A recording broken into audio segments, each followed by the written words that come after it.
खिताब तेहरान की जुमा मस्जिद से खिताब करने जा रहे हैं। पूरी दुनिया की नजर है कि क्या कुछ बड़ा होने जा रहा है, क्योंकि आप देखिए कि आज लेबनान में फास्फोरस का इस्तेमाल किया गया। साजिद रशीदी साहब, आप समझ रहे हैं?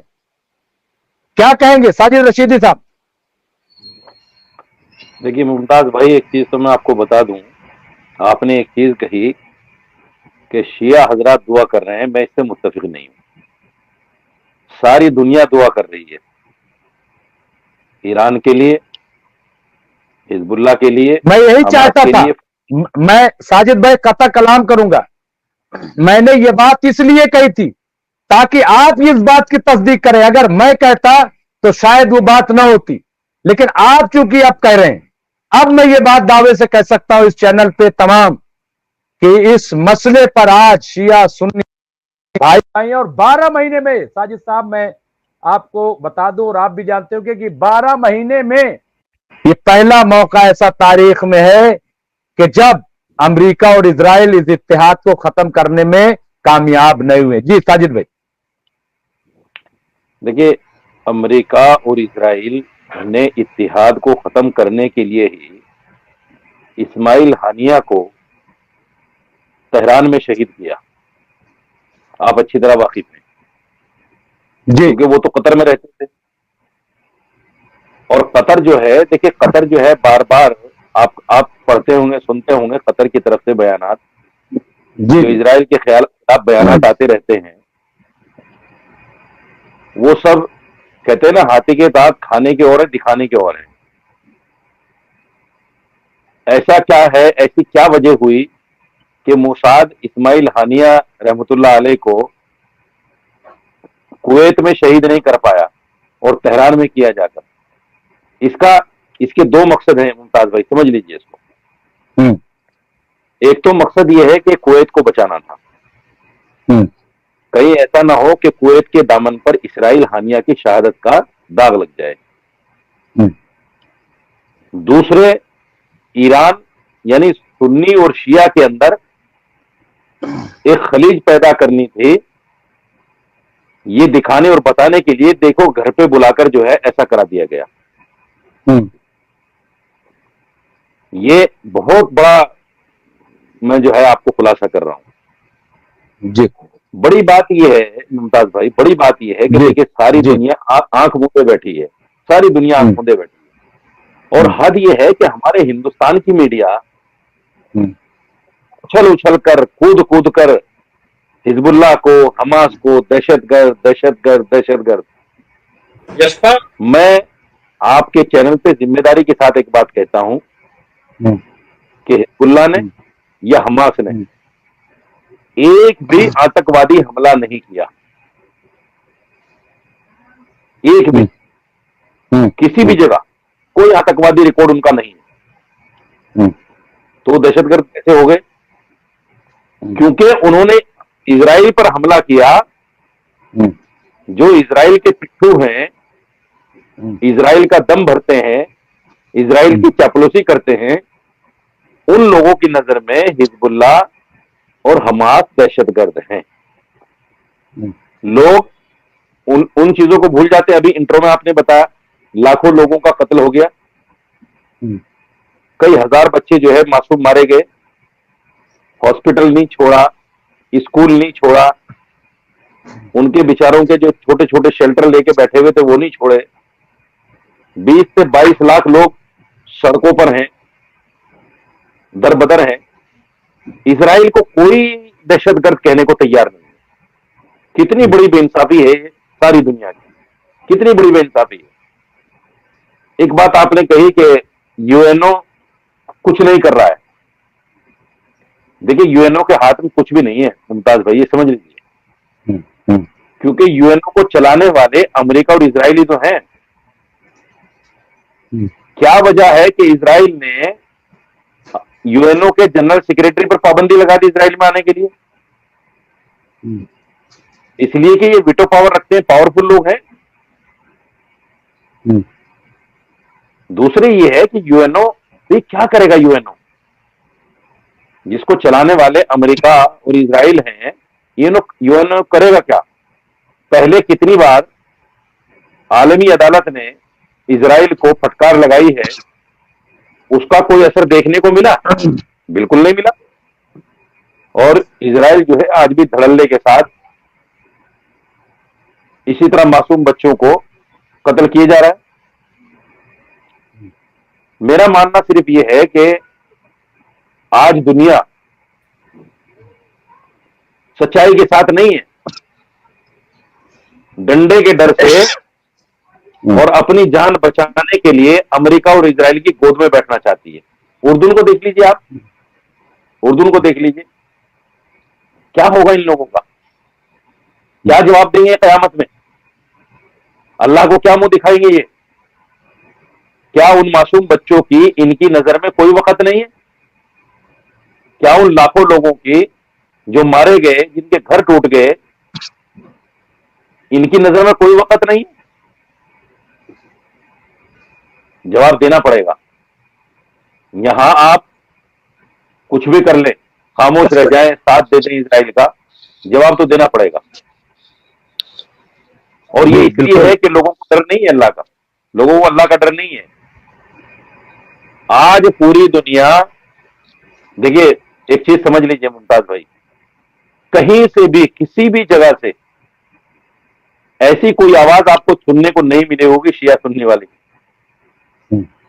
जिस तरह से एक सूत्र में आज तमाम मुसलमान हिजबुल्लाह के लिए, हमास के लिए खड़े हैं,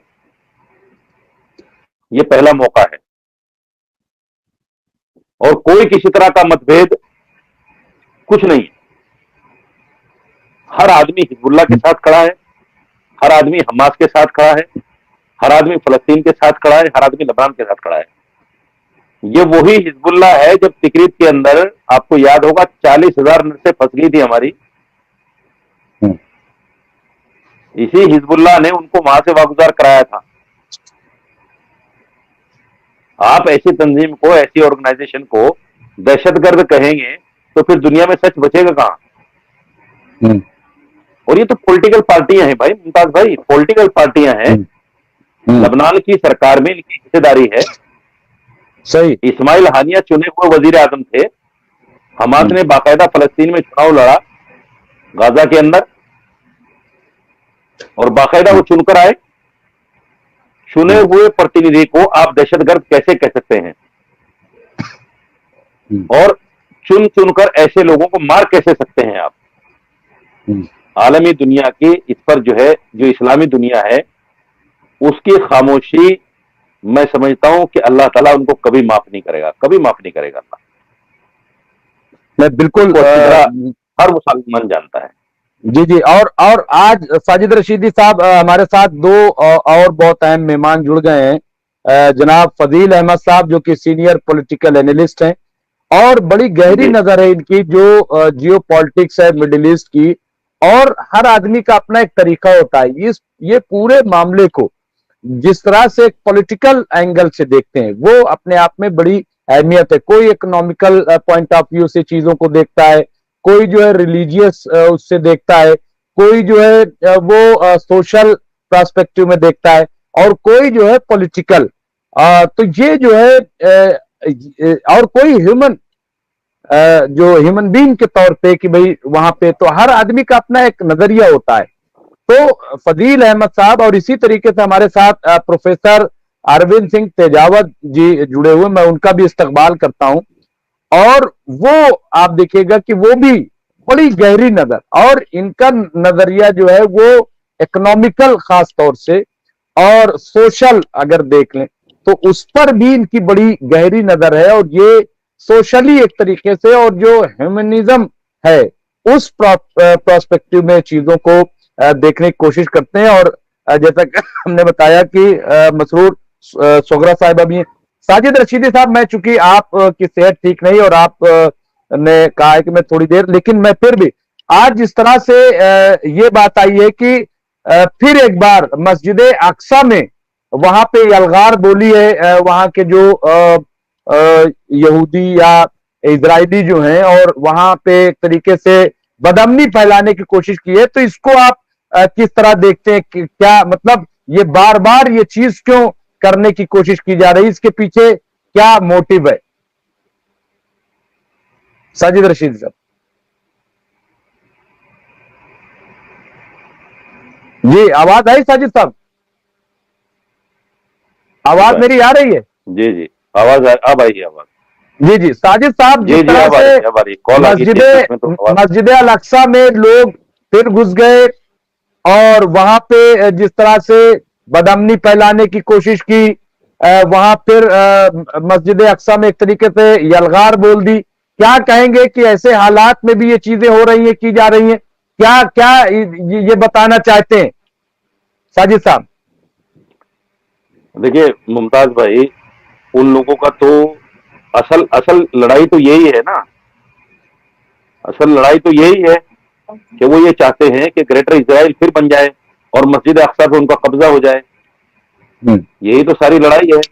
और जो फलस्तीनी हैं वो अपनी जमीन छोड़ के वो चले जाएं, कोई दूसरा मुल्क इख्तियार कर ले, दूसरे मुल्क में चले जाएं, वहां रहना शुरू कर दें, यानी सारी जगह जो है इजराइल को देकर चले जाएं। उनकी सोच ही यही है।